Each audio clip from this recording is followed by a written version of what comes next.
Hello दोस्तों, आप सभी को प्रभु यीशु मसीह के नाम में जय मसीह की, परमेश्वर के नाम की स्तुति और महिमा हो। फिर से इस नए वीडियो के माध्यम से मैं आप सभी का स्वागत करता हूं। दोस्तों, आज के इस वीडियो में मैं आपको बताने वाला हूं कि चंगाई के लिए प्रार्थना कैसे करें। अगर आप एक विश्वासी हैं तो आपको यह तो पता होगा कि हम सभी को यह समझाया जाता है बाइबल के अनुसार कि आपके जीवन में कोई भी प्रॉब्लम आए, किसी भी प्रकार की बीमारी आए, हमें प्रार्थना करने की ज़रूरत है। बहुत बार हमारे बहुत सारे मसीह भाई बहन लोग हम अपने जीवन में जब मुसीबतें आती हैं, दिक्कत आती है या कोई बीमारी आती है तो वो प्रार्थना करते हैं। कई बार वो अपने चर्च के पास्टर से प्रार्थना करने के लिए कहते हैं, कई बार वो विश्वासियों से प्रार्थना करने के लिए कहते हैं। लेकिन आज मैं इस वीडियो के माध्यम से आपको बताऊंगा कि आप खुद भी किस तरह से प्रार्थना करें कि आपके जीवन में चंगाई आए। अगर आप किसी भी प्रकार के बीमारी से ग्रसित हैं, आपके परिवार में कोई ऐसा है जो कोई ना कोई बीमारी से ग्रसित रहता है, हर समय कोई ना कोई बीमार पड़ता है, तो आप भी उसके लिए प्रार्थना कर सकते हैं। आप खुद अपने लिए भी प्रार्थना कर सकते हैं, चाहे आपकी बीमारी कोई भी क्यों ना हो, कैसी भी क्यों ना हो। हर एक बीमारी के लिए आप अगर इस तरह से प्रार्थना करेंगे तो परमेश्वर की ओर से आपको चंगाई जरूर मिलेगी। तो इसलिए आज के इस वीडियो को शुरू से आखिरी तक देखना है, क्योंकि एक एक करके मैं चीज़ों को बताऊंगा कि आपको कैसे प्रार्थना करनी चाहिए, कौन सी बीमारी के लिए कैसी प्रार्थना है, कब प्रार्थना करना चाहिए, सुबह करना चाहिए, शाम को करना चाहिए। सारी जानकारी चंगाई की प्रार्थना के बारे में आज मैं इस वीडियो के माध्यम से आपको देने वाला हूं। तो मैं विश्वास करता हूं कि आप इस वीडियो को पूरा देखेंगे ताकि आप चीज़ों को अच्छे से समझ पाएं। तो चलिए दोस्तों, ज़्यादा देर नहीं करते, इस वीडियो को हम सब मिलकर शुरू करते हैं। तो दोस्तों, अक्सर बहुत सारे लोग प्रार्थना करते हैं। कई बार ऐसे लोग होते हैं जिनको प्रार्थना करना नहीं आता है। वो हमें कमेंट के माध्यम से बोलते हैं कि ब्रदर, आप हमारे लिए प्रार्थना कीजिए, हमारे जीवन में ये बीमारी है, हमारे शरीर में बीमारी है, उसके लिए प्रार्थना कीजिए। तो मैं उन लोगों को बताता हूं कि खुद भी आप प्रार्थना कर सकते हैं और परमेश्वर की ओर से आपको चंगाई ज़रूर मिलेगी। लेकिन हर बार मुझे यही जवाब मिलता है कि हमें प्रार्थना करना नहीं आता है, बीमारी की चंगाई के लिए प्रार्थना कैसे करें। देखिए, सबसे पहली चीज़ मैं आपको बताना चाहता हूं कि प्रार्थना करने का तरीका एक ही होता है, चाहे आप किसी भी विषय के लिए प्रार्थना करें। सबसे पहले आपको समझना होगा कि प्रार्थना किसे कहा जाता है।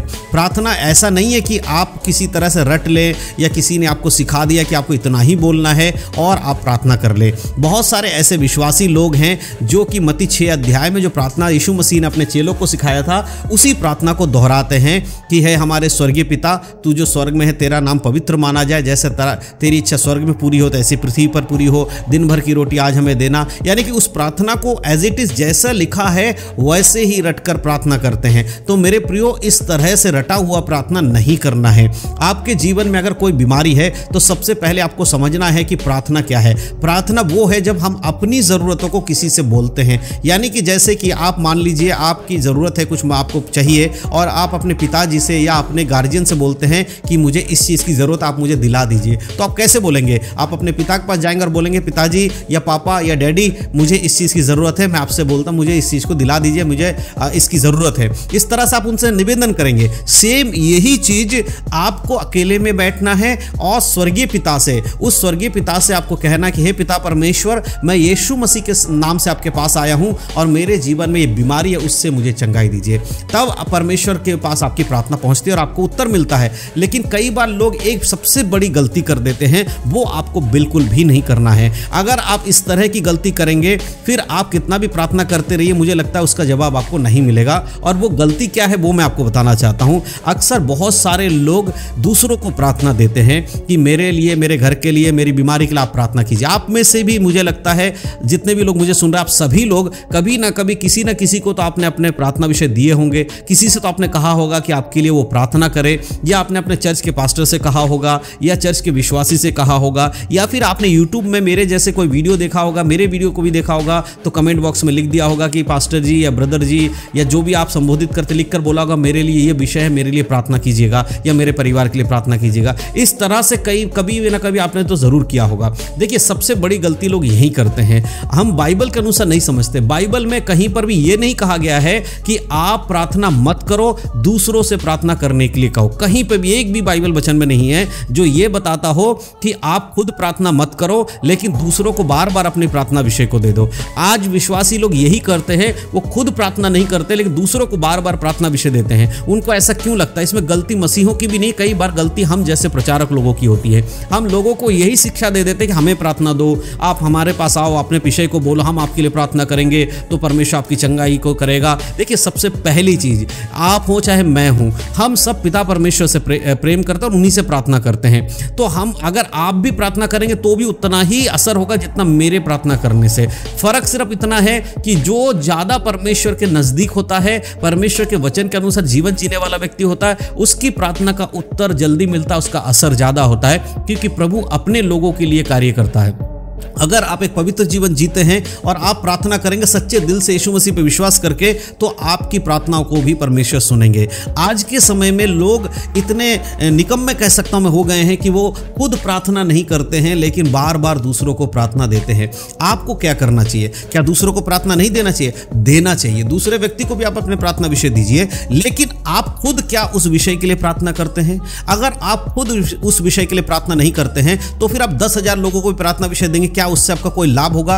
और जिसको आप प्रार्थना विषय दे रहे हैं, इसकी क्या गारंटी है कि वो व्यक्ति आपके लिए प्रार्थना कर पाएगा?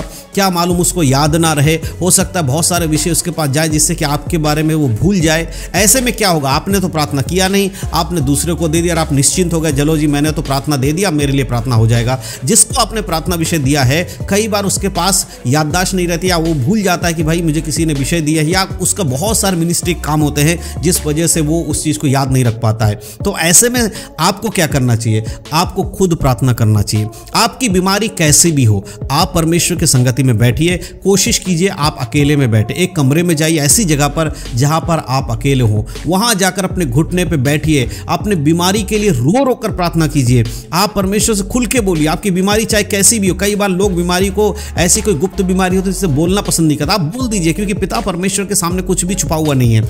आप क्लियर रो रो कर प्रार्थना कीजिए, परमेश्वर मेरे शरीर में, मेरे जीवन में बीमारी है, मैं आपसे विनती करता हूं यीशु मसीह के नाम से मुझे इससे चंगाई दीजिए। इस तरह से आपको प्रार्थना करना है। और जैसे ही आप खुद अपनी बीमारी के लिए प्रार्थना करना शुरू करोगे, आप धीरे धीरे देखोगे आपकी बीमारी चली जाएगी आपके शरीर को छोड़कर, क्योंकि आपका विश्वास मजबूत होगा। जितना आप प्रार्थना करोगे, जितना आप बाइबल के वचन पढ़ोगे, उतना ही आपके अंदर विश्वास बढ़ेगा। और विश्वास की प्रार्थना हर एक चीज को संभव करती है। अगर आपको चंगाई चाहिए, चंगाई की प्रार्थना करना चाहते हैं, तो अपने अंदर विश्वास को बढ़ाइए। आप विश्वास कीजिए कि यीशु मसीह के नाम से चंगाई होती है। बाइबल में लिखा है जब तुम प्रार्थना करो और प्रतीति करो तो वो तुम्हारे लिए हो जाएगा। आपको ये मानना पड़ेगा, ये विश्वास करना पड़ेगा कि यीशु मसीह के नाम में चंगाई है। जब आप पूरी तरह से विश्वास कर लेंगे, आपके मुंह से निकलने वाले शब्दों में सामर्थ आएगा।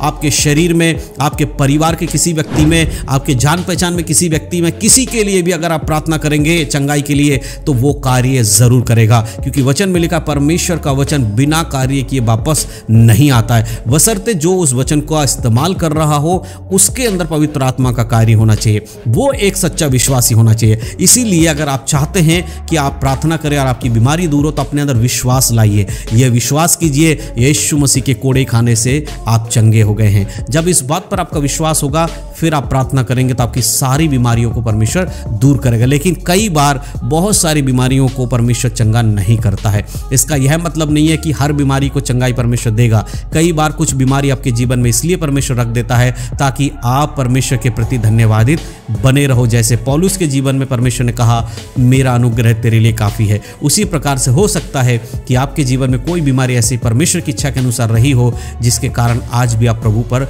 आश्रित हैं, परमेश्वर पर विश्वास करते हो जा रहे हैं। तो यह तरीका है बीमारियों से चंगाई पाने के लिए प्रार्थना करने का। तो जो बातें इस वीडियो के माध्यम से मैंने आपको बताया है कि दूसरों को प्रार्थना देना गलत नहीं है, लेकिन दूसरों को प्रार्थना विषय देकर खुद प्रार्थना नहीं करना, ये बाइबल की शिक्षा नहीं है। इसीलिए आप सबसे पहले खुद प्रार्थना कीजिए और फिर दूसरों को भी अपने प्रार्थना विषय को दीजिए। परमेश्वर जरूर उस पर कार्य करेंगे। तो मैं विश्वास करता हूँ चंगाई के बारे में इस प्रार्थना के तरीके को सुनकर आप समझ पाए हैं। आने वाले दिनों में आप अपने जीवन में इसको लागू करें और परमेश्वर के से चंगाई प्राप्त करें। परमेश्वर इन सब बातों के द्वारा आप सबको आशीष दे। यीशु मसीह के नाम में सभी को जय मसीह की। God bless you.